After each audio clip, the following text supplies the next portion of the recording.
Okay, hello everybody. Thank you for joining us. I wanted to give a little context to today's presentation and like to mention a few points that make our topic tonight so very important. As most of you know, the coaching industry has grown at a remarkable rate over the past decade, and people from, I guess, an array of occupational backgrounds entering this profession. And as a result, it has become essential to establish some high standards of competence and professionalism in an industry that, as we also all know, has otherwise very few barriers to entry. And thankfully, with support from organizations such as ICF, many coaches undertake training and qualifications to set themselves apart. However, it seems that after the initial enthusiasm for training, many coaches are not taking their professional development seriously, with reports indicating that only about 50% of coaches undertake coaching supervision and training post-qualification. So having the opportunity, for example, to debrief a client session in a safe space can be vitally important for the progress of the coaching program and essential for the well-being of you, the coach. Supervision sessions really give us a chance to vent, if you want to say, some frustrations, or to talk about problems, difficult relationships, or some awkward situations, and in a confidential setting with a qualified supervisor. This can help oftentimes in dealing with the potential stresses and pressures of this otherwise just wonderful job, and ensure that we can continue to coach in the most effective way possible. And as you may also have seen, reports show that many coaches participate in private research, networking, and attending conferences, but far less benefit from short courses, formal training, and further practice outside of their client engagements. In terms of personal development, it seems that there's much more emphasis on theory than on practical application. And that said, coaching supervision really bridges the gap between theory and practice. By refreshing existing skills, learning new ones, and practicing them in a safe environment, coach training and supervision can be a practical way of learning that can happen at the point of need. With this support, we as coaches can quickly unlock progress, we can engage and contribute in new ways and improve the coaching experience. Continued training and supervision can help us become clearer on how our own perceptions influence how we are approaching a situation, and whether that approach is beneficial for us, our coachees, the organizations we work for, or whether it adheres to professional coaching standards. Here, the supervisor almost acts as an independent third party that can help us maintain balance and objectivity, even in difficult situations. Essentially, supervision plays an important role in helping us explore how we operate as coaches, meaning a supervisor can help us notice what is happening before it's too late, and can offer a reflective space for planning, open discussion, feedback, and learning. So supervision can also help new coaches to address any, I'm going to call bad habits, before they have a chance to become ingrained in our coaching practice, whether you are actively coaching or not. And on that note, and with incredible delight, I'm introducing Kyle Pertuis, a longtime friend and peer, and someone who left a profound and lasting impression when I went through my own training at IPAC back in 2016. There are things I remember and reflect on to this day when coaching clients. One of my all-time favorites, I'm going to share this here real quick with you guys, is to always remember motivation before strategy. In other words, most of our clients know how to get from A to B, or what the steps might be and how to set SMART goals. But how often do we not really look hard enough at the level or lack of motivation to take those steps? And Kyle had a beautiful way to check into that after having the client roll out the strategy by simply asking, and how much do you believe that?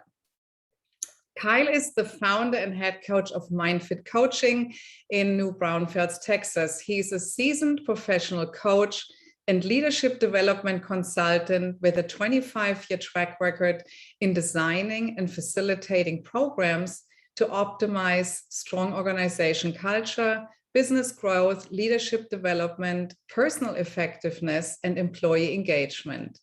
His entrepreneurial and consulting experience have helped both established companies as well as startups. Key areas of focus include successful planning and launching programs for the benefit of leadership, team performance, organizational and cultural development, transition and succession planning, executive leadership, and performance coaching. For Kyle, coaching is above all a skill and an enhanced level of communication to inspire, motivate, and empower others to take action. And to do it well, we as coaches need more than qualifications. We need high levels of integrity, self-esteem, quality, what I call developmental readiness, and self-awareness. Equally important, we need to be agile and responsive to unexpected and unique situations. Supervision with expert supervisors is vitally important in helping us get into this reflective space so that we can overcome obstacles, learn and practice new skills, which in turn enable us to deliver the best possible coaching service. And without further ado, please welcome Kyle Pertuis. Thank you, Petra. So good to see you. Thank you, guys. It's awesome to be here. Orange County, so from Texas, when I think of Orange County and think of the OC, of course, I'm going to assume that's LA. Well, I know it's not, but I also know that Laguna Beach is one of my favorite places in the whole world, and that is in Orange County, right? All right, so that's good. I spent a majority of the afternoon with a client that's out in Azusa, so I feel like now I've been in California, at least virtually, most of the day, which is pretty cool. So hopefully I'll fit right in to what you guys are doing tonight. But it's a pleasure to be here. Petra reached out to me. Gosh, it was probably in the spring when you guys were doing some planning and coordinating with calendars, and it's hard to believe it's already October. So good to be here. Thank you guys for making time to join us tonight. Thank you for giving me the opportunity to just share a little bit of my story, my perspective on coaching, developing ourselves as coaches, and really with all of that, making a bigger impact on this world a little bit at a time, right? So, after listening to Petra, I became extremely exhausted, and I'm trying to figure out how I've done all those things. But I appreciate the introduction, and yeah, it's great to be here. So my name is Kyle Pertuis, and so it's pronounced a lot of different ways. So I tell people it's really easy to say once you hear me say it, and it's still really hard to spell. So it's like TWEE, Pertuis is how we say it. I am a professional certified coach, have been since 2014. And I really just thought I would start off by sharing a little bit of my story. And again, Petra, I appreciate you sharing my perspective and approach. And I can't believe it was 2016 since you were in the training room. That seems like forever ago now. But I'm going to take a minute here and I'm going to share a few slides with you. But I'd love to see if you guys would warm up the chat for me and just share with me where you did your coach training. Where did you go through your certification? I'd love to see all the different programs represented. Coach U, yes, many people that went through that program. ICA, awesome. IPEC, yes, I recognize that one. Fantastic. So a lot of familiar ones, a lot of them that I'm not familiar with, but I love the fact that there are so many different ones represented. And I think that's an incredible, I think it's a testament to our industry, right? Is it's continuing to grow how many different ways and different approaches there are to developing ourselves. So let me share the slides with you here, and then I'm going to jump into my story a little bit. Sharon, I'm an LPC in Texas and start. Okay, awesome. Very, very cool. All right, so I want to start off really with sharing a little bit of my story, and this takes me back to 2008, and I vividly remember this point in my life because on October 8th of 2008, my daughter was born. She was about 6 hours old, and it was an incredibly amazing and joyful time in my life. And I vividly remember holding her in my arms as my wife slept, and I found myself sobbing almost uncontrollably. It wasn't just tears of joy. I was just on the verge of completely breaking down. And I knew in that moment that more than anything, at any time in my life, something had to change. I couldn't keep up the same pace. I couldn't keep facing the same challenges that came at me day in and day out. I couldn't continue to work in an environment where I was experiencing a monumental workload and burnout, where I felt like I wasn't valued, I wasn't appreciated. And to use the words almost every coach will hear, I was stuck, very stuck. I didn't see a way out. I couldn't see any other opportunity, but I knew there had to be something. And so I'm curious if any of you had ever felt that. Maybe a show of digital hands to know I'm not alone in that, but I think we can all say we have, right? And I'll tell you, I was so thankful for that moment because it was my first real self-induced aha moment. I think that time I was more ready than ever to take action and become more at the cause of my life than at the effect. So throughout my coaching career, I've come across a number of individuals that made the decision to pursue coaching because of some type of major shift or transition. Call it intuition. I think we just know this is what we were chosen to do. And again, by a show of hands, how many of you would say that at the point that you decided to pursue coaching, you were experiencing some type of major transition in your life? Yeah. So I'm curious, what was it? And I'm happy for you guys to speak out. I'm also happy to volunteer, folks. So Nanor, since I saw your hand first, I'm going to ask you, where were you when you made that transition to coaching, and what do you think was the driver for you? For me, it was what do I want to be when I grow up? When I was in my mid 40s, I just felt like there was supposed to be something more. What's my purpose? You know, why am I here? I'm not supposed to be just a mom. So a lot of those questions were going on for me, and that's what led me to coaching eventually. Yeah. So I don't know about the term just a mom. That is like a monumental task, but to make that transition, right? And checking in with yourself to say, what else is there? Right? Thank you for sharing that with us. Who else? Major transition. That self-induced aha moment that said, you know what? I'm going to do something different. I'll share. All right. So I was working at a company and working 10, 12-hour days, and I had just had my first child, and I couldn't get past the idea that she was in daycare and I was somewhere else. And at that time, my company wasn't flexible enough to allow me to figure out some way to be with her. And also, so I also do my work there. So I realized I had to do something, and I knew it was a crazy time to start a business, but I had to have that flexibility. And so that's what got me going. Yeah, absolutely.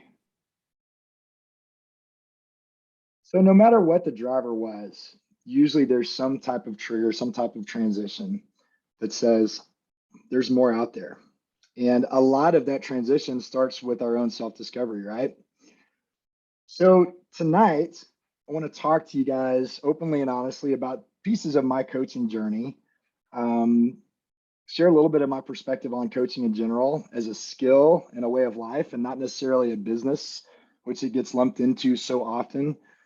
I want to share some thoughts on coaching responsibility, the coaching mindset, the importance of intentional practice, and then finally, the importance of building and maintaining momentum in your practice. And when I say practice, I'm not just talking about it as a standalone entrepreneurial venture. I'm talking about it as a practice, whether you're an internal coach, you're working with a nonprofit, it doesn't matter, but practice is a key word. So my journey, a little bit more, I've worked as an executive leadership and team performance coach for the most part over the last probably 7 or 8 years of my career. In addition to that, I served on faculty with IPEC as a global lead trainer, helping people just like us embrace the coach certification process so that they can go on and support as many people as they possibly can as well. I started my company in 2009 after leaving a toxic business partnership. And as I described earlier, as I held my daughter, it was in that moment that I knew I was going to have to exit this 10-year partnership. And so I'm not going to bore you with the details of that, but I might describe that partnership as being somewhat of a boiled frog. And if you guys aren't familiar with that expression in the South, it's when a frog hops in a pot of water and is enjoying the water, but someone slowly turns the heat up to the point where that frog can't get out of the water because they are now consumed by the boiling water and too weak in order to take action. So, no need to bore you, as I said, with the details of that partnership. The good news is I had my aha moment, and coaching is what helped me open my mind to greater possibility and navigate those unknowns, because I knew there was opportunity for me to move on and do more with my life and what I wanted to do. I wanted to help people not feel stuck the way I did, settling for whatever came their way. So I started my certification journey with IPEC in 2010. I know we've got at least one IPEC grad here. After completing all 4 modules in 2011, I finally achieved my CPC and enough paying clients to make ends meet. So that was awesome. I was living the coaching dream, right? I was asking people questions, they were paying me. That was the exchange that I was promised. It's really that's all there is to it, right? Only I noticed probably about 6 months into it that I didn't have the same type of supporting staff or environment or people. Those peer coaching calls that I dreaded were no longer there. Those 3-day weekends every 3 or 4 months to come together with a cohort with peers that were like-minded and learning at the same pace I was were no longer there. In fact, there was no job security in a partnership that I thought existed at one time. It was all me as an entrepreneur now trying to figure out how I was going to support my family with a 1-year-old and a 3-year-old at home.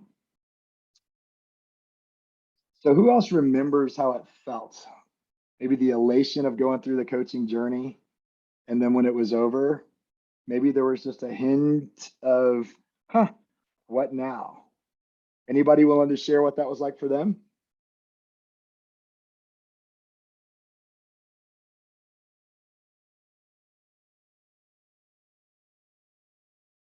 Come on, you guys remember. What was it like?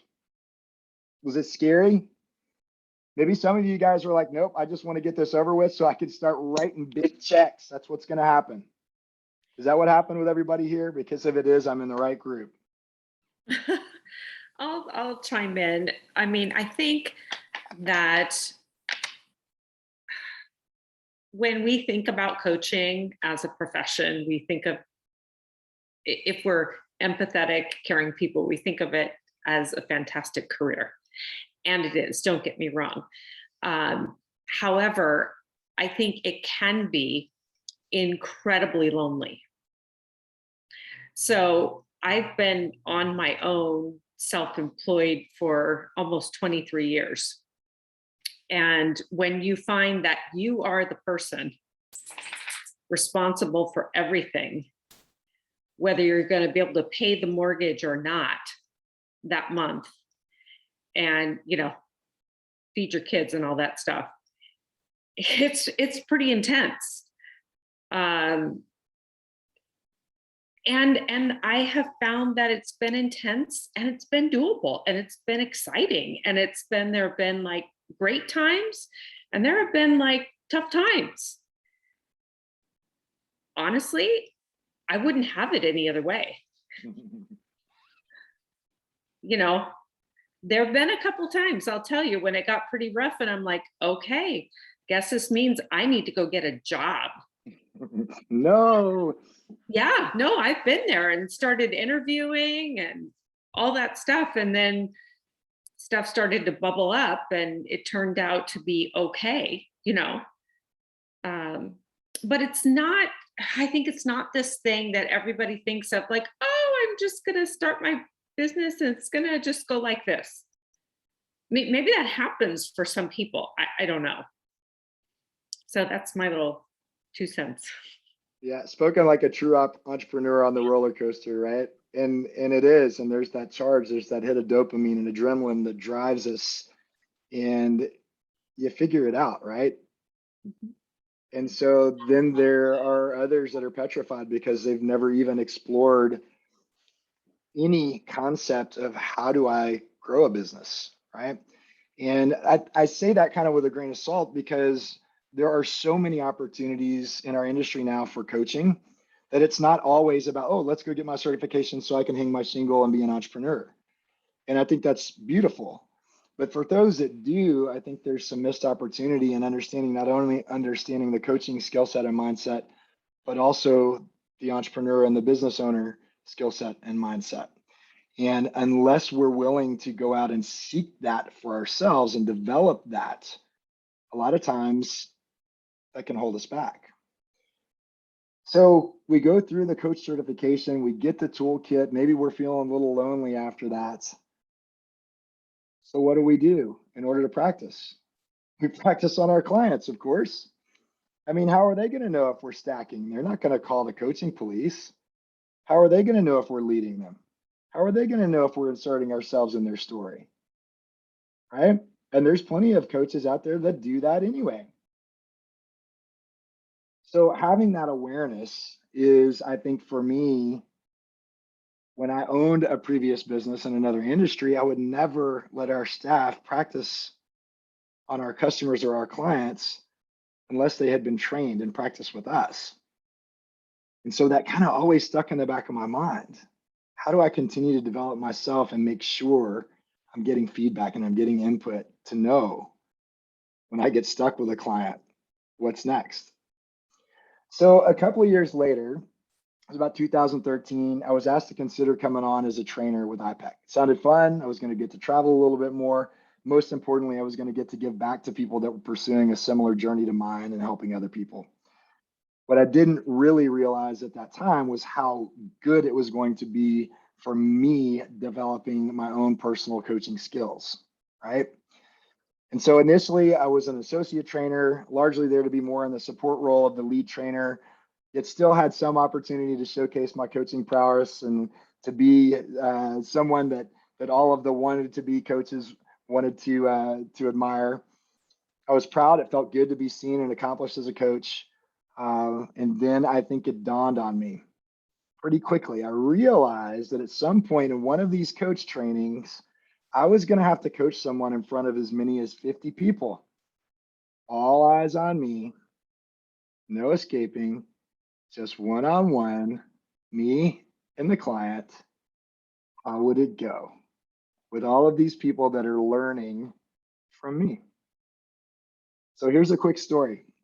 I think this was in Atlanta, and I don't remember when, but it was probably sometime in 13 because I distinctly remember we were in a highly immersive module 2, which it's all about coaching immersion, really practical application. And I was doing my first 5-minute demo coaching of the weekend. I asked for a volunteer, and an eager young lady came up to join me in the hot seat. She was ready for coaching. I think she'd been waiting the 3 months since Mod 1 to come up and get coaching. And so off we go, right? So I was spot on from a core competency standpoint. I was crushing it. We set the coaching agreement, check. I established trust and rapport and was present with her, check. Communicating effectively, empowering questions.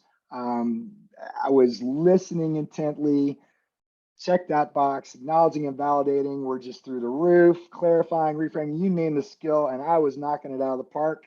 And then I asked her another empowering question, and man, I was so proud of this one because she was struggling a little bit. And I said, so tell me, what is it about your current situation that you want to change the most?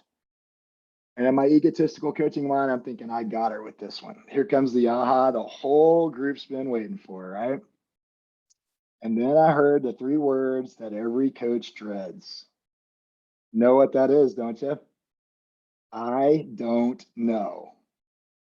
She said that to my face right there in front of 45 people. Here it was, the moment I had been dreading. She looked me straight in the eyes.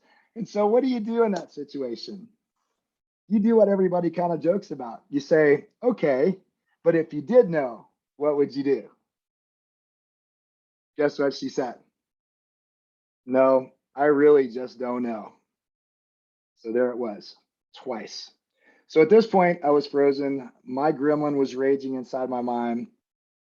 I was convinced that I was truly the fraud that I had told myself I would be, sitting in that chair, and that I'd ruin this demo.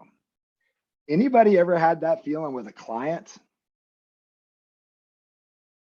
Yeah, but you probably didn't stop. And there probably weren't 45 people watching you, expecting you to come up with the right question to ask at that point, right?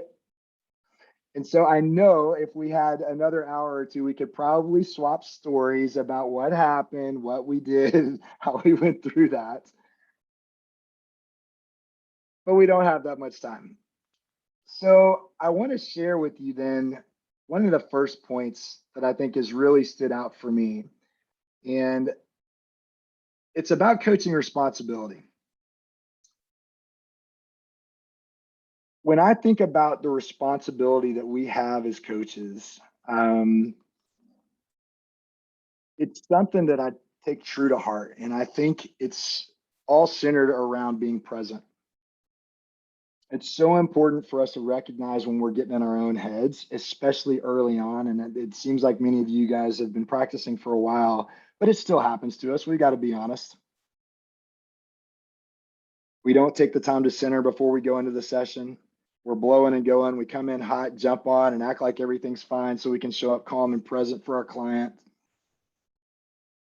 But when we get in our own heads or we have those other distractions running, we're really getting in the way of fully supporting our clients. And I think when I think about coaching responsibility, that's an ownership that we have to take in every session, whether it's one-on-one, whether it's a group, a team. We've got to own that. And I once heard this, I think it was when I was doing some certifications with the Global Team Coaching Institute a while back. And what they said are there are actually 7 coaching conversations going on in a one-on-one engagement. 7 coaching conversations. So think about this. Conversation 1, the client self-talk before the session. Number 2, the coach's self-talk before the session. Number 3, the client self-talk during the session, and you can bet that's going on really, really loud. The coach's self-talk during the session. Is that question right? No, this is where you practice silence. Listen. The client and coach's direct communication as a conversation. And then of course, the client self-talk after the session and the coach's self-talk after the session. That's a lot going on. And we thought it was just 2 people showing up and engaging in a coaching conversation. So there's a whole lot of moving pieces. And if we're going to truly support our clients, we've got to be able to silence our own chatter, especially in order to be able to be fully present. And to take it a step further as coaches, we've got to take responsibility for how we're showing up in all aspects of our lives. Because as I said earlier, in my opinion, coaching isn't a business. It's a way of being, right? Are we intentional with all of those skills that we learned? When's the last time you acknowledged and validated somebody at the grocery store? Or at an airport when your flight was canceled? Now, I know most of us haven't been frequenting those places as much as we had been 2 years ago, but think about those simple skills. Think about where clarification can do things differently in a relationship that you have. Think about helping your children learn to reframe and visualize things. And so when we embrace coaching as a way of being, as opposed to a business or a practice, I think it shifts our entire perspective on our outlook of the way we see the world, and certainly the way we approach it. I want to share with you a little bit some of my thinking on coaching mindset. And I do a fair amount of training within organizations on coaching skills. These aren't folks that want to be certified, but we know, as I think in the 2020 global summary, it talks a lot about managers and leaders, right? Taking on more coaching skills, which is fantastic. We could always question some of the confidentiality issues. We could question, being tied to the same bottom line. Does that really allow for the same objectivity? But at the same time, it's valuable skills for people to be learning and practicing, especially if the intent is to empower other people to come up with their own solutions, right? And inspire and motivate that.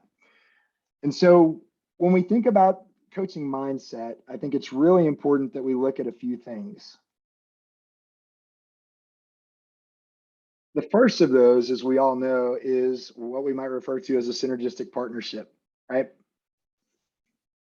It's not either or of the parties involved, it's the partnership that forms. And so if we go into these relationships with that mindset, we're already at an advantage because we know that's where the answers are going to come from. Empowerment is the other piece. Are we intentionally showing up to empower the person that we're supporting?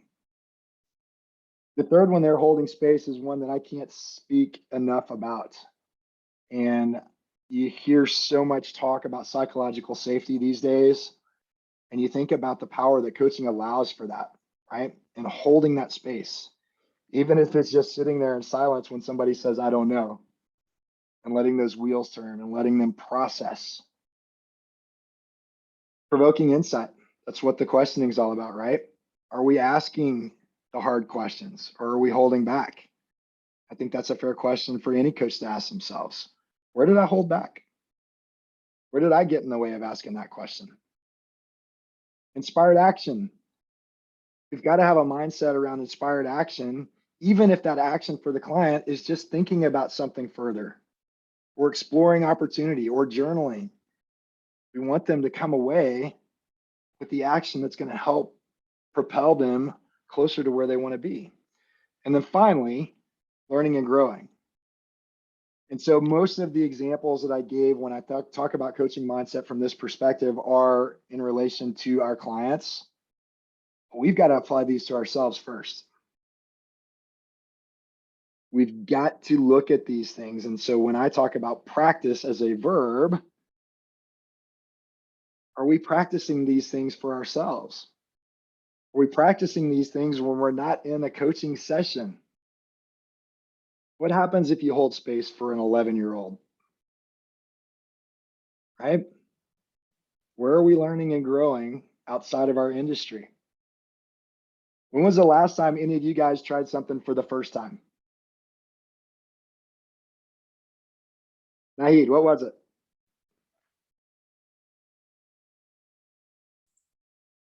Okay, now you've got me cornered because it's not exactly the first time, but it was the first time in a long time. All right. And it was fishbowl coaching in a credentialing class, which I have done, but I hadn't done for 20 years. All right. How'd it feel? Horribly scary. Yeah. What else? I think that was it. Okay. How about on the other side of it? So relieved and so happy and so grateful and so supported. Yeah. Who else? Last time you tried something for the first time? And we'll give Nahid some grace because I love her last name. When was the last time you tried something for the first time?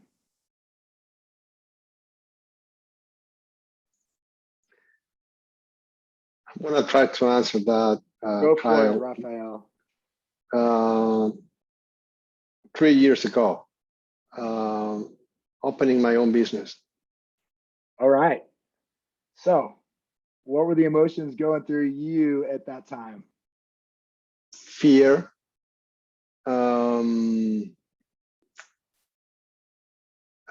excitement, hope, but also joy. Yeah. And so 3 years later, where are you? I still, from time to time, I'm, afraid. Since, but I am still hopeful. I'm still engaged. I'm still motivated, and I continue to enjoy the ride. Awesome. So fear, hope, and joy still there. Sounds a little bit like what Karen shared a little while ago, an entrepreneurial roller coaster, right? We just stick with it, right? You keep coming back for more because it's fun. It's like riding a roller coaster that scares the crap out of you. You keep getting in line because there's just enough of a reward to keep you going. Yeah. So I shared my perspective on the coaching mindset with you to challenge you and ask you, what is yours?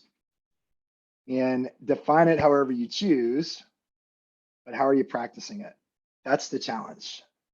You have awareness around what it is for you, and then how are you intentionally practicing it? So since the next bullet that I want to talk about is intentional practice, I want to talk on that a little bit, and then we're going to jump in and have a little bit of fun. And I'm going to venture to guess that this isn't the first time you've done some things like this, but we'll just see when we get there. When we think about intentional practice, let me ask this question. First of all, I'm always curious with a group like this, how many of you have been certified coach for less than 6 months? By a show of hands, do we have anybody that's been practicing for less than 6 months? Okay, how about less than a year? All right, good. So everybody's been practicing for at least a year. Now, another question. How many of you are currently working with a coach? Okay, almost everybody. And what would you say the focus of that relationship is right now? And I'm not asking to breach any confidentiality, but from a broad scope, is it personal, professional blocks and barriers? Is it more business development, strategy? Is it becoming a better leader, employee, employer? What would you say the focus is with your coach at this time? Who's willing to share that? Anybody? Karen. Yeah, I was just about to put it in the chat, but that's okay. So the focus of my work with my coach is around moving through transitions. Okay, perfect. Who else would be willing to share? Give me one or two more, or just drop them in the chat. I'll jump in. Okay, Greta. So I'm working with the same coach, but in two different things.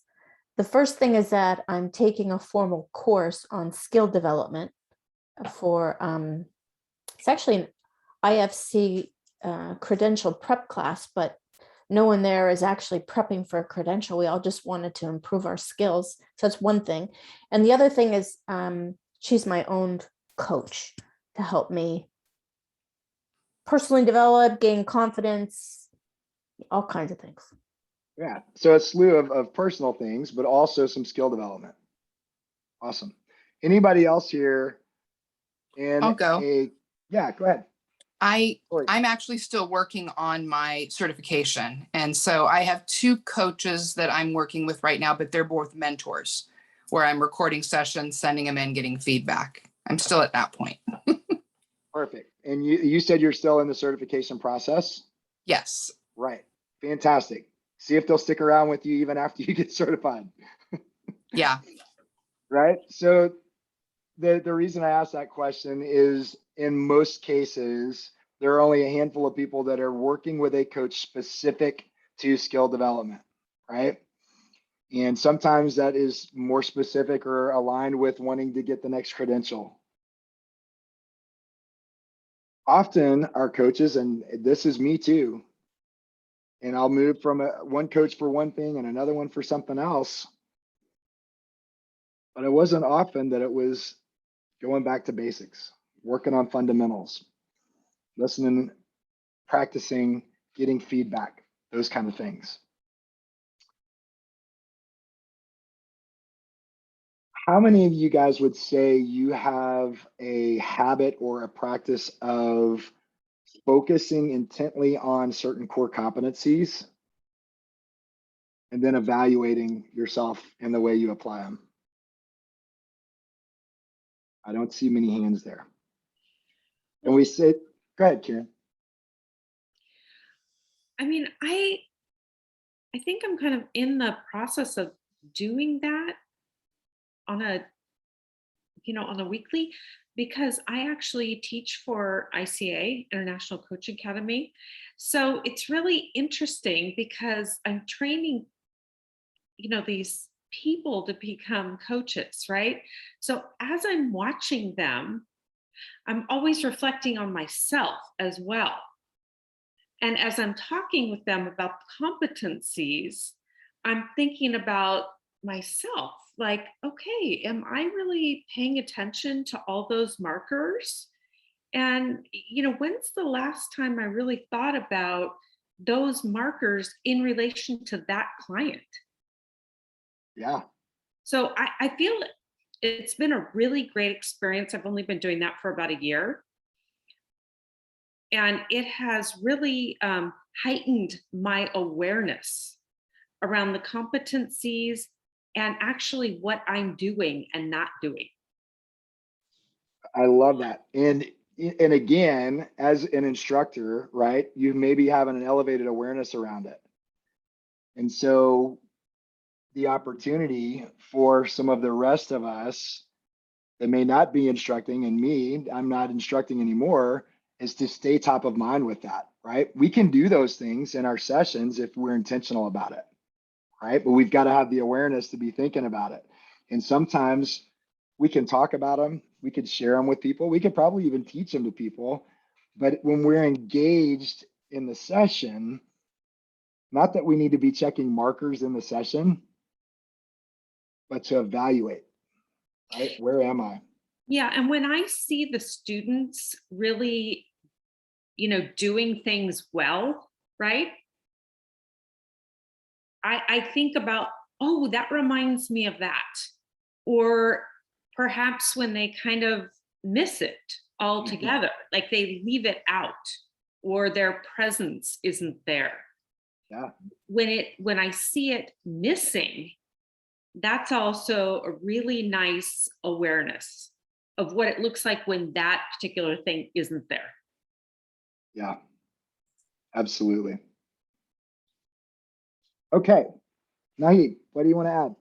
Well, I'll just throw out a confession just to make it safe for anybody else to throw one out as well. I've been coaching a long time and I drifted away from ICF as my business was taking off and everything was really busy and I didn't have any problem getting clients and I was doing tons and tons of work and didn't think about it for a good 15 years until I came back into the fold. I may have thought about it now and then, like, is there a good graduate course I could take or something, but never pursued it. And, I think that definitely had an effect. I did teaching, but my teaching was all on personal growth. So I really accelerated my own personal growth, which was phenomenal, but I never did teaching on coaching skills. And now that I'm going through a course to try to become aware of those markers and really kind of notice them, I realize that I'm really rough on making those connections in my head. So, to anyone else who's considering following that path, probably not recommended. I love that transparency though, but I think it's also a great description of what a lot of us experience as we hit that comfort zone, right? and business is growing and we're kind of in that sweet spot from a coaching perspective. We're pretty confident, pretty comfortable. Yeah. So I appreciate you being transparent with that. All right. So here's what we're going to do. We're just going to take a couple of minutes, and I was going to do a breakout room, but I think with the size group we have, I'm just going to ask you guys if you've got something close by, pen and paper. I'm going to give you 2 minutes, and I want you to think of and write down as many coaching skills as you possibly can think of. Just whatever comes to mind, I want you to jot it down. And I'm going to give you 2 minutes, starting right now. Coaching skills.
All right, put your pens down. Okay, who came up with at least 5? Who came up with 10? Who came up with more than 20? Lori, wow, breaking records. All right, so as you look at the list of coaching skills that you came up with, I now want you to pick only 3. If you were told you can keep coaching and live in the dream, but you can only use 3 coaching skills from now on, which 3 coaching skills would you use to sustain a thriving practice? You're asking me, Lori. Lori, I'll let y'all think. I'm asking everybody. Um, But you know what? Now that you spoke up, I'm going to have you go first. well, I have some go-tos. I really like Gestalt as sort of my, being able to have somebody talk with different parts of themselves. So that's like a go-to. Is that what you're looking for? I just want to make sure that is that Sure. a skill that if it's a skill that you apply and have success with. Yeah. I have people call on different archetypes or superheroes and so forth to, if they don't feel courageous enough to do something, and then a lot of visioning and life checklists and sort of the end results. That's okay. a skill that I use. Is that what you're looking for? I just want to make sure. Lori, these are your 3 skills that you get to pick, but you can only use those 3 from now on. So that means no more empowering questions. You can only use those, those 3 skills. No, that's beautiful. Who else? Karen, what did you come up with? I had holding space, maintaining presence, and asking powerful questions. Okay, awesome. Who else? Mel, what did you come up with? My 3 were empathy, agreement, and action. Love it. How about one more? Who else is willing to share? Sharon, what do you have?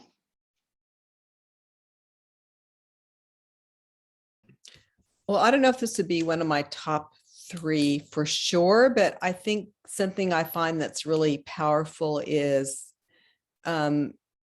creating finding metaphors and sharing those, because it, taking that into the visual realm is just really powerful. Yeah, absolutely. Any others? Well, I'm all about creating safety for clients. So to me, really transitioning out of therapy, that's a big thing, is creating safety. And I think people, especially in our world, they're just don't feel like they're seen and heard very much. And so to me, those basic skills of, listening, mirroring back, getting their feelings, letting them know you get what they feel, and are very key. Yeah. I love that you said that. I was listening in on a fairly large training, and one of the guest speakers did a breakout room, and the question that he posed for people that really don't know each other was, when you go in the breakout room, I want you to talk about someone that you experience that really sees you and hears you for who you are. And I was like, wow, that is so needed in our world right now. Yeah. So it doesn't matter what you wrote down, doesn't matter what 3 you pick. Of course, the question I'm going to ask you now is, are you practicing those? Right? We use them on our clients. We see the effectiveness of that. But we ever take that 15 minutes and say, let me explore this, and how can I improve on it? Let me practice with somebody that's not a paying client. Let me be intentional with using this, because if it works with a client, why wouldn't it work with somebody else? Right? And then I can benefit from it, and I can learn, and I can grow, and I can tweak, and I can create my style around it. We talk about acknowledging and validating all the time as a coaching skill, and I cannot tell you how many different ways I hear that being done, right? So I think as we evolve, we come up with a style, and we have to honor our clients and meet them where they are, and we leverage these skills in a way that serves them. Does that mean they're tactically correct? I don't know. But when we're out there, there's no coaching police. We have to be the coaching police on ourselves. And that all comes back down to intention, right? So hopefully, and it sounds like many of you are doing things. Some of you are still in certification programs. Some of you are instructing. Others of you are just like, yeah, this is something I want to continue to work on. Maybe some of you are in masterminds, whatever it is, communities online, other courses, whatever it is, keep doing it. I worked with professional athletes for a while back in 2012, and it was fascinating. And some of the work we did around the zone or flow state, you guys may have researched or work with, but talks about how professional athletes really only actually spend about 20% of their time in competition. So think about that. All of the training, all of the practice that goes in to what they do. And think about somebody like a Usain Bolt, who spends all that time practicing for a 9-second competition. There's a lot of intentionality, a lot of commitment, a lot of focus. Excuse me. So the rest of that really is balancing between that intentionality behind practicing and growing and developing, and then that active recovery, right? Giving ourselves time to reflect, giving ourselves time to rest. Many times we go into a coaching session, we come out drained on the other side, especially those that are empaths. So being aware of that presence, not only during the session, but before and after. And so all of these little things are things that we can pay attention to more of to elevate our game, not to diminish the work that we do as a game, but to think about those things so that we can continue to strengthen the way we show up and support those that are dependent on us. So I thought we'd spend a little time. I'm assuming we still have 10 or 15 minutes or so, right, guys? I thought we'd play a little bit. And since Nahid brought up the fishbowl, well, what better opportunity to do a little fishbowl coaching right here where it's safe and we can do this. So I would love to have, let's just do 3 brave souls that would be willing to serve as coaches in a fishbowl coaching. Who's willing to step up and do that for us for the next 10 or 15 minutes? And then I'll select the client. Come on, who's it gonna be? Kyle, can you take down the slides so we can Sure. see everybody? Absolutely. PowerPoint.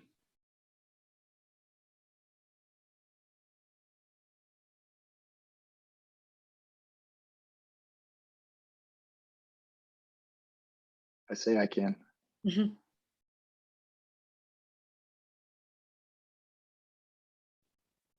All right, Thank you. come on, this will be painless, I promise. Come Okay. on. All right, Mel, way to step up. Who's gonna be next, or I'm gonna have Mel pick somebody. Come on, let's do this. We're all learning and growing together. Raphael, awesome. One more, who's it gonna be? One more, come on. This is where I have to pick somebody. Okay. I'm gonna count to 3. If nobody raises their hand, I'm gonna pick the first person that I see when I open my eyes. 1, 2, 3. Yes, of course, Nanor, you can coach with Mel and Raphael. Way to step up. I love it. All right, so now we got to pick a client. Now we have to pick a client. And so that's going to be real easy because I am going to be the client. So here's what we're going to do. The 3 of you are going to coach me on how I can have more fun and enjoyment in my life. All right. And we're going to do this kind of in a round robin fashion. So the 3 of you are really one coach. So I need you guys to listen to whoever's going before you. I need to just kind of pick up right where they left off. If you need to clarify, that's fine. But I'm going to give you guys about 3-4 minutes each. And then I'll say switch.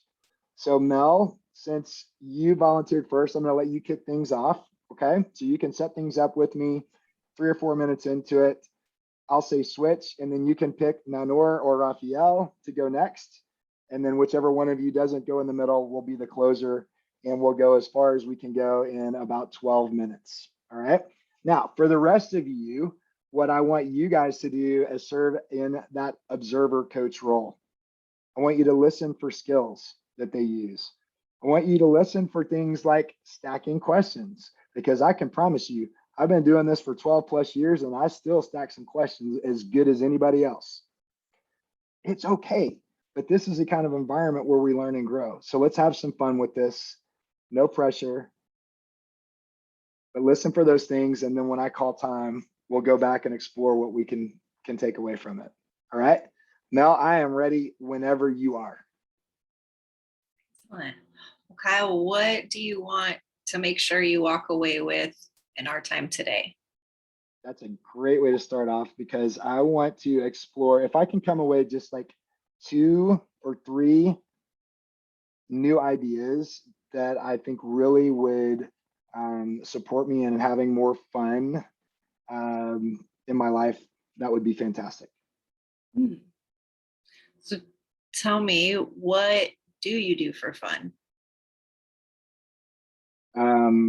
Well, see, that's part of the challenge. That would probably take all 4 or 5 minutes I'm going to give you to coach me for me to list those things, because I don't feel like I am short of fun. But what I've realized is things that I do that are like routines, like cooking dinner or getting up and you know, taking the kids to school or paddleboarding or my workout routine. I don't know if I really embrace those as fun. Those are just things that I do and I like to do them. But when I think about fun, I think about other people that are just like giggling, laughing, and this is amazing, awesome. And I don't know, it's just, I don't know if I'm missing something or it's just the way I approach fun is different. So that's kind of as convoluted as I can answer that question. I heard you say the way that you approach fun. So what does fun mean to you? Yeah, good question. I think fun is when you kind of let it all go. Interesting though, that question made me think about what I just asked you guys is when did you do something for the last time you did something for the first time? And I think fun for me is letting it go, not having really any expectations of knowing how to do something or what I'm going to get out of it, and just enjoying whatever it is. When was the last time you let go?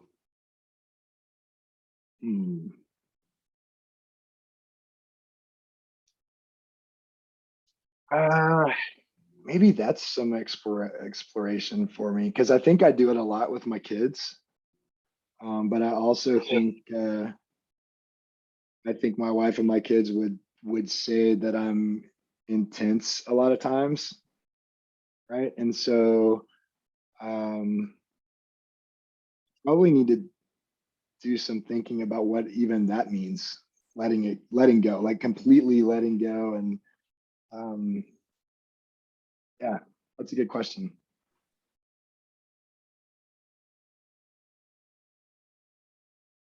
So I saw when you said intense, you kind of paused and looked forward. What came to mind to you when you said that? Intense. Well, I think your question around was the last time I let it go, and maybe in my mind I feel like I do, but if the perspective of them is, yeah, I don't want to sound like I'm trying to meet their expectations of me having fun, but I don't want it to be misconstrued by the people that are most important to me that I may not be, because I don't show it the same. Yeah, I think that was a good catch, Mel. So let's switch. You can pick Raphael or Nanor. Go for it, Raphael. Thank you, Mel. Kyle, when you were describing having fun and not being misconstrued, can you talk a little bit more about that?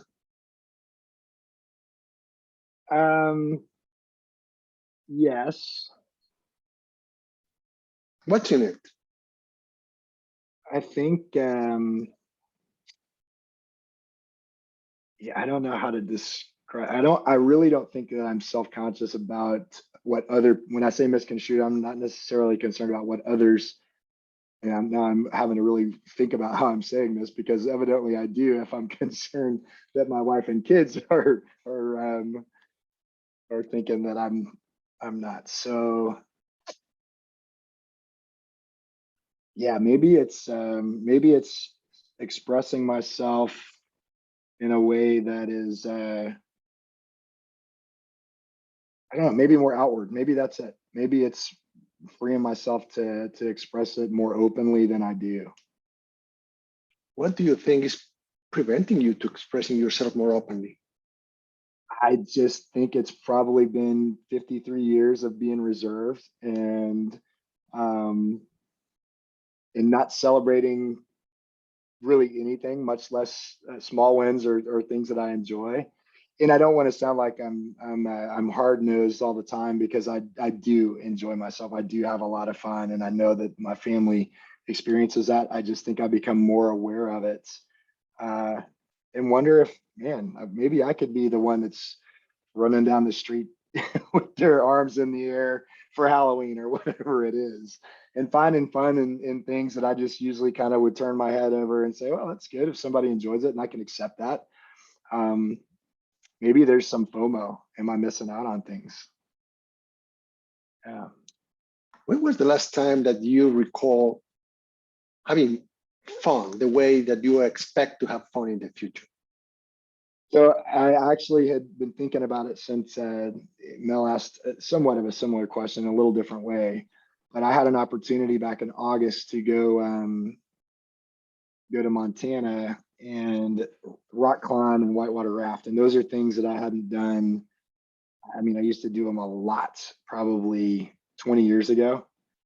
And I felt as free and probably as talkative with people that I didn't know as I have in probably any situation in a long time. So I think that's a good reminder for me to embrace some of the emotion that came with that. What did you do at that time that worked for you? I didn't give a crap about what anybody else was doing, and I was just there for me. Yeah, that's the honest answer. And what did you do to prepare yourself to put in a position to experience that you could actually replicate going forward? That's a good question. I know there was some very deliberate intent in scheduling that trip and preparing for it and setting it as a goal and something I was excited about going to do, right? So there was some buildup in that. So yeah, maybe there's a piece of that there. Raphael, I have to switch. Thank you for that. All right, Nanor. Okay. I like when we first started, what I heard you say to walk away with a few ideas of how to have fun. So what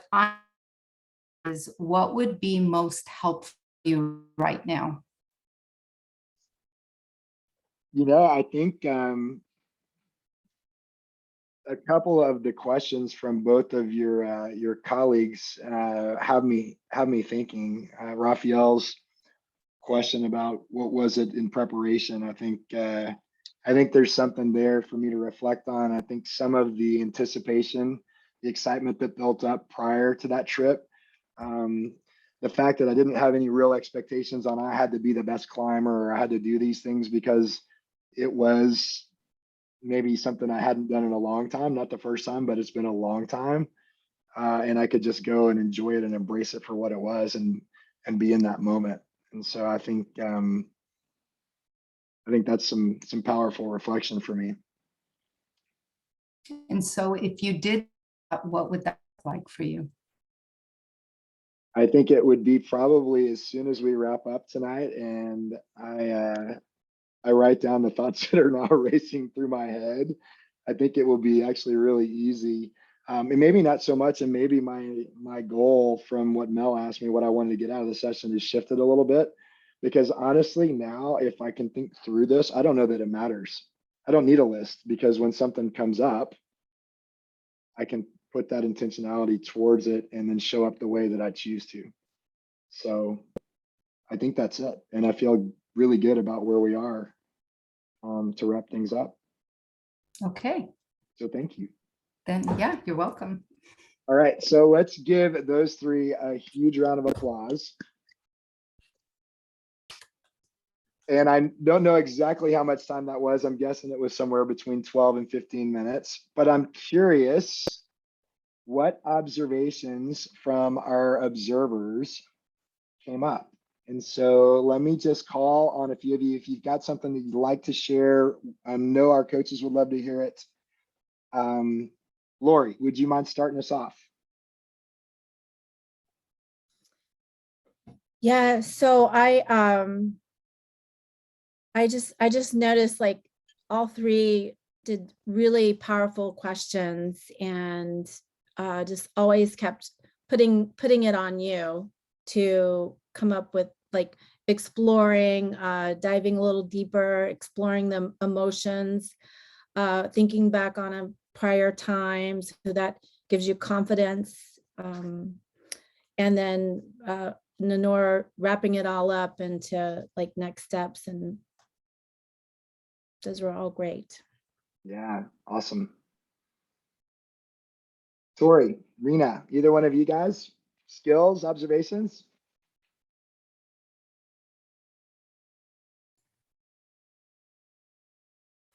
really liked the flow between the three. So Mel, you did a very powerful opener, asked what success looked like. Raphael, you asked some good questions to probe and go deeper. And Nanor, you were going to take him to action, and then he kind of changed his objective and said, I don't really need action anymore. I just need a change in my mindset. So you went with that. And I thought all three of you were very good at going with where he wanted to. He actually did a lot of the work for you, which I thought was really nice. But you went with it. You didn't try and lead. You let him drive the bus, which I thought was really, all three of you did that really well. Yeah, great observations. Who else? Anyone else have something they want to add or they'd like to share? Greta. Yeah, I'd like to comment on a couple subtleties I picked up in addition to what everyone else is saying. So, Mel, I love the way that you caught the body language. You know, you said, I saw you lean in when you said a certain word.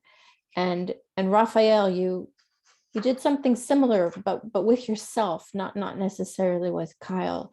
You yourself, I could feel you really focusing on Kyle. And I don't think that's easy in this type of situation, in a fishbowl thing, when you're all on the spot and you're picking up on what the previous coach said. So it was great. And then Nanor, it was just,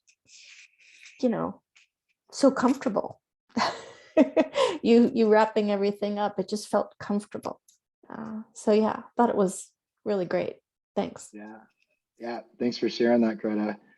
Yeah, and I'll chime in too. Mel, I love the fact that when I said the word intense, you picked up on the fact that I leaned in and that I moved. And I will say we've all had some practice now in a virtual setting, right? From a coaching and how different that is in establishing trust and creating that connection virtually can be different. But not knowing or having met any of you guys until tonight, I felt very connected. I felt like you were listening intently. I think I felt like your questions were on point with where I was and where I was going. And Rena says, well, he did a lot of the work for you. And I'm sure I was processing out loud. That was a very real scenario for me. And I think that shows and illustrates the power of coaching. Raphael, I agree with what Greta said. You moved or leaned in a certain way. And I know I can't really see your eyes, but I felt like I was looking right straight at you when you were questioning me. There was nothing mind-blowing about the questions you asked me. You took me back to things that I had already done, right? And then Nanor, two questions that were fairly straightforward. I mean, if we had to rank them, were they top 10 empowering questions? Probably not, but they were exactly what I needed to hear. And maybe you could sense that my wheels were turning, and as I shifted gears on you, you just kind of let me have it and say, okay, cool. And so I love to do this type of coaching because I think it's so powerful. We have so many different levels of expertise, so many different types of training that you guys have all experienced. Yet at the same time, any 3 or 4 of you could have jumped in and coached any one of us and had a similar outcome. And that gets me excited. That's fun to know that there are people like you guys that are out there doing this kind of work and that we can experience that together. And we're all willing to do it in a way that says, yeah, I'll go and I'll listen to somebody that says, yeah, I asked an open or a closed-ended question. So what? I know it. I'll do it differently next time, or I'll rephrase it, right? And so really tonight, that's what I wanted to share with you. I want to encourage you guys to continue to find those ways to develop, to find those ways to continue to share what you're doing, to support each other in the skill development. And I know that the ICF chapters across the globe have a lot of great programming, a lot of great sessions for this type of development. Let's just don't wait on those. Let's find ways to continue to learn and grow and build ourselves. So I'd love to take just a quick minute and share some contact info with you guys. So let me pop that slide back up. Maybe.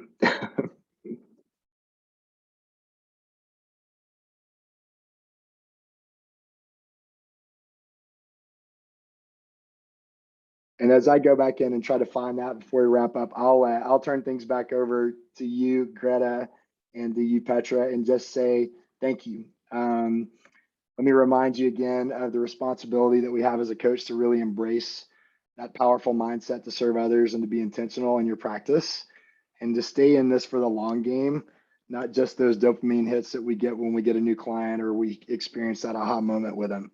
As we all know, it's so much bigger than that. And so I appreciate the work that you've done, the work you do, and all that you're going to continue to do. And thanks for giving me some time to just share a small piece of me and my approach with you. Thanks, you guys.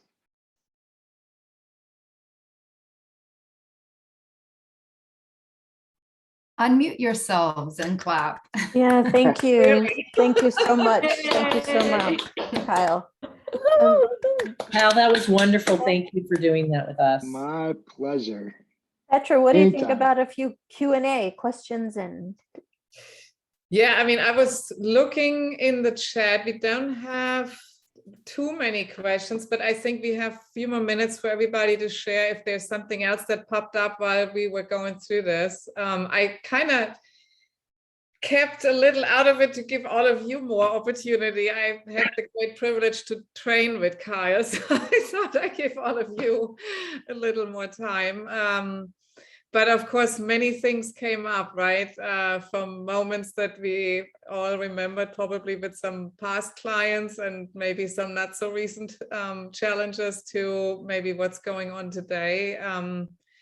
As I probably mentioned a few times before, I'm a huge supporter of this idea that we continuously need to practice and get that feedback in a safe setting. I think that's it always blows me away when I try things out and I get feedback from people on something. I go like, oh, I didn't think about that.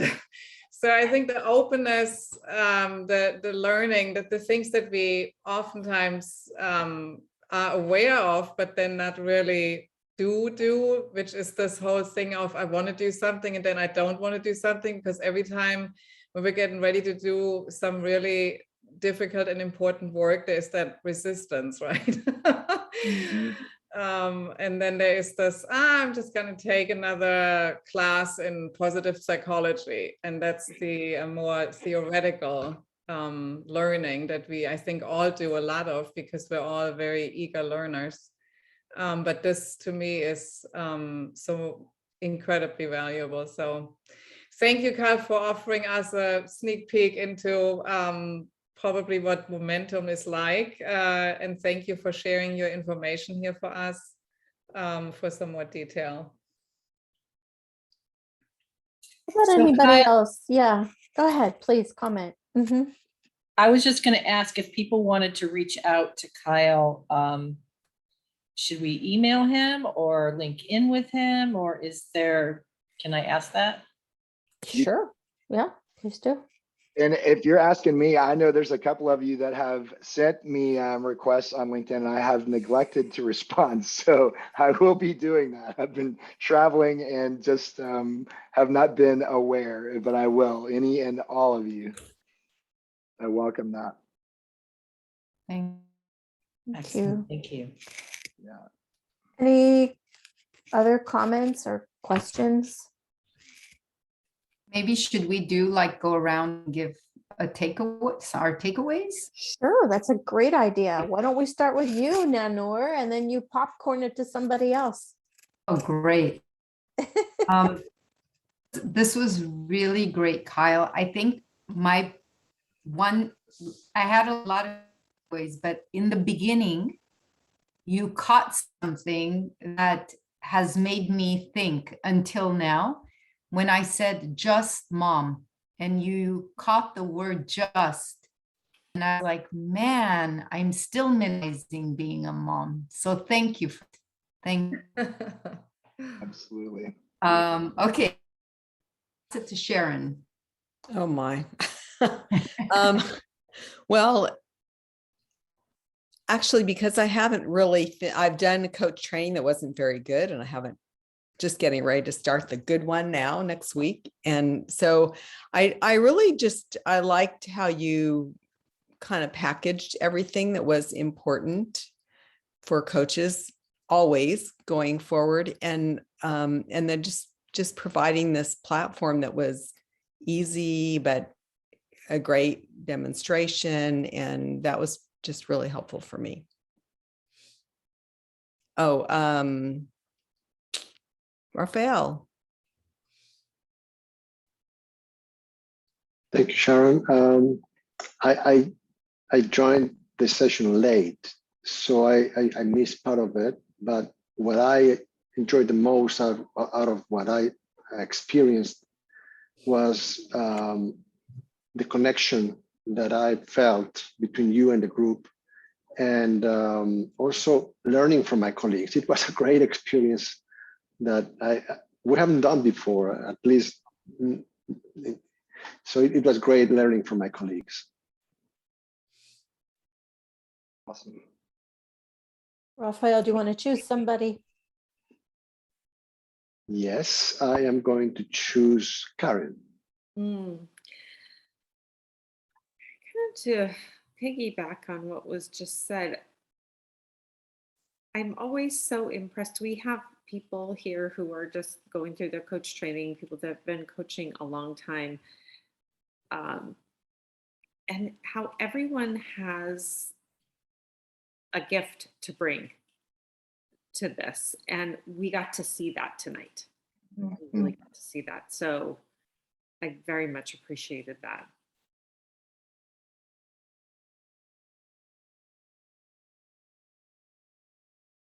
Oh, I'm supposed to choose somebody. Erin. Sorry about that. Lori, over to you. Okay, great. Yeah, I've been coaching for 20 years, and I feel like I try to collect all of these, sophisticated techniques and learn all of these things, and I keep adding to my toolbox. But the big takeaway that I got today was just how incredibly powerful, just simple intention and those powerful questions and setting that sacred space and just the core competency. So I just really want to bring that to my practice even heavier. So thank you all. And let's see who else. Tori. I think for me, this is my first ICF event that I've come to since I'm just in training. And I thought maybe I would feel very out of place, or like it didn't make sense to me. And what I heard instead was, it doesn't matter if you've been at this for 6 months or 20 years, that it's a constant change. And like you were saying, Kyle, checking in on yourself, and are you still hitting the marks? Are you still doing what you need to be doing? Are you still evaluating yourself? So that was really helpful for me, that it's just, it's a process, and it's always going to be a process to learn and grow. Awesome. So thank you. Yes. Keep it up. Or do you want to choose somebody? How about Mel?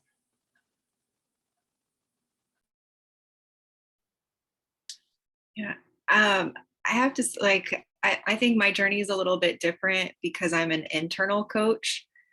So I've had a ridiculous amount of feedback, and I keep these core competencies still right on my desk. I write agreement down, and it's in every coaching, every consulting, everything. But I have to say, I felt really good when you were sharing your story about coaching in front of a bunch of people and they said, I don't know.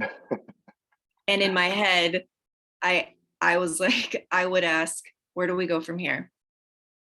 Right? Always put it back on the client. It's their space, it's their journey. Right. So for me, I'm kind of walking away with a tipping my hat to myself of just seeing, like Tori said, your own journey, because it is constantly a journey of learning and growing. And so I'm kind of walking away okay, I'm on the right path that I've set for myself. So thank you very much. That's awesome. Keep up the great work. Mel, who do you want to pass it to? Yeah. Who hasn't gone? Rena? Mm-hmm.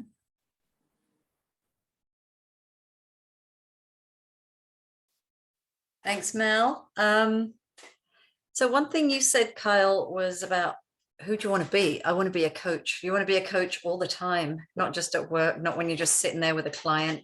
I have to say, I think I drive my 2 teenage sons insane over dinner table conversations because I'm trying to ask the powerful questions rather than give them the answer. And sometimes I think maybe I should be more of a parent than a coach, but actually a coach parent is a good thing, right? Because I can help them to discover their own path. That really stuck with me. And it's something I practice very intentionally, maybe too much so. Perhaps I should get a little survey from my teenagers and get some feedback from them as to how they're receiving it. But that's why I do what I do, because I've always felt that people have looked to me for that kind of self-discovery. And I used to be a consultant. I used to work for one of the big 5 consulting firms. So it was always easy to come in with the answer. But that's not what we're about, right? We're coming in with the questions, and the questions are helping people to reveal their own journey. So I really like that concept. Thank you. Who should I pick? Greta. Thanks, Rena. So something you said, Kyle, was so important to me that I wrote it down. And you said athletes spend 20% of their time in competition. And you're right. I'd really never thought of it that way. When you think of, the analogy to sports, like any sport, like they're constantly practicing, constantly training. And the reality is that only 20% of their time is actually in a game. And that's really, that just hit me. It's like, yeah. And then you said, whatever it is, keep doing it. So thank you for that. Thank you for that. Diem, over to you.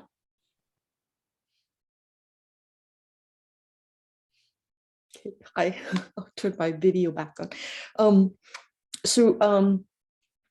What was helpful to me was when you asked us to write down a list of skills, and I did not have a very long list, but I find that I'm always using the same skills all the time. And what I really learned tonight is, and what I really want to challenge myself is, and I write down like, what new skill do I want to develop? I want to do something else instead of just defaulting to what I'm comfortable with.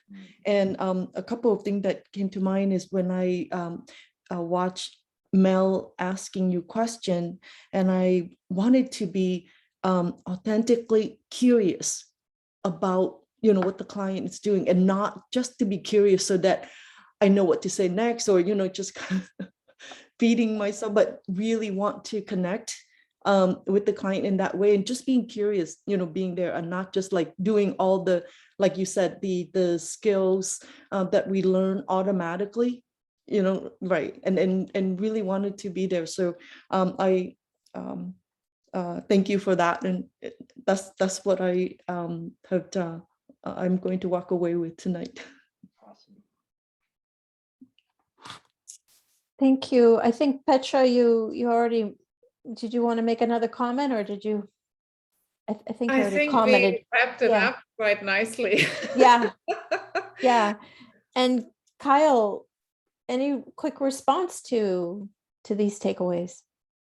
No, I mean, this is what we do this, right? Is to share with each other. And I think even just listening to the insight that each of you shared helps me, right? And so I can sit here and talk about these things for an hour, and I can teach them and share them and apply them to myself. But I don't think it's until we connect with other people and listen to what they do with things or the takeaways that they have that we really realize how broad of an impact we can have, And if every single one of us does what we say we're going to do with those takeaways, just think about how you're going to start to up level what you're doing already. And that's why we spend an hour on a Thursday night together, hopefully to get that one thing. And then we just got to go do something with it, right? Yeah. So just want to ask a question that just came over in chat. Don't want to say who really said it, but someone, so thank you for all of this. Someone thought that the gist of the session would be maybe how to start your own practice and retain and attract clients. Can you talk about a little bit how we can apply what we talked about today to starting up your own business and retaining and attracting more clients? Yeah, and I think when we think about the whole momentum component, it's really having the clear distinction of that coaching skill set and mindset. And we become so intentional about developing that the entrepreneurial business builder skill set and mindset sometimes is in the background, or we expect to be able to read something, take an entrepreneurial business building course that promises you how to make 7 figures in 3 months. And there's so much of that out there from the standpoint of digital marketing, social media, all of that. We're just inundated with these things. And so what I would say is very well in alignment with the intentional practice. It's learn and grow and be deliberate. If you have never done anything entrepreneurially, invest some time, energy, and money in learning how to do that, right? And so it's when we can merge the roller coaster that Karen was talking about from the standpoint of being an entrepreneur, Raphael with his, his fear, hope, and joy, still here after 3 years, and embrace those things for what they are and still stay connected to our values and our passion. And then we can apply the tactical components. Business is a strategy. It's an entity that is not who we are, right? If the business is there and doing great, that doesn't define us. If it's not there and not doing well, it doesn't define us. And so that circles back to everything we talk about as coaches from the standpoint of personal awareness and making conscious choices. So I think I could go on for another 2 hours from a business building component, but what I would more than likely share with you is my approach, which is still very unconventional in this day and age, as you guys might be able to tell from my response on LinkedIn. But I think we have to find that. We can study, we can take pieces from great business coaches, we can take it from successful, 6-7 figure coaches. But at the end of the day, if the business doesn't meet the needs of the entrepreneur, what's the point, right? And so for me, with my family being very high on my core values list, a lot of the decisions I make about the pace that I grow my business depends on how many basketball games I want to go to over the next 3 months, right? And I am perfectly okay with that. So I think the excitement of being an entrepreneur, the power that comes with embracing coaching as a way of being and a way of living, I think there's a blend and a merge that comes together there. And if anybody has specific questions from a business building standpoint, I would be more than happy to jump on a phone call and share with you what I know. And if that's not enough, I can direct you to people that know a heck of a lot more than me. Thank you. You got it. Yeah. And thanks again, everyone, for being here tonight. Welcome, Tori, to the chapter. Good luck. Good luck on that training. And also to Sharon next week as you start, and to everyone. And please remember that we've got a couple more events this month. So stay tuned. Look at our website.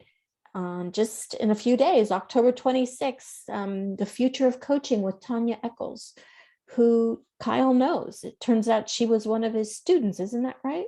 She was a student Yeah, of mine yeah. through IPEC. You guys will love her. She is a ball of energy and so much fun. And I would just give her kudos with her growth in this industry over the last 5 years. Really has been amazing. She's had such a huge impact in a lot of areas. So if you are available, definitely jump in and watch her. Yeah, great. And then just 2 days after that, we've got our monthly Wine, Cheese, and Chat community meeting.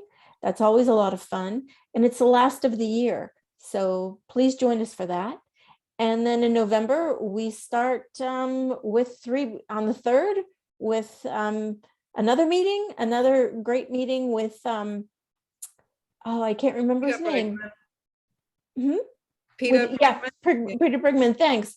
And then on November 9th, we've got someone who's going to be talking to us about Brene Brown. And then on November 18th, just before Thanksgiving, Nahid is going to be interviewing Doug Gefeller, who's a MCC, and he was on the board for a while too. So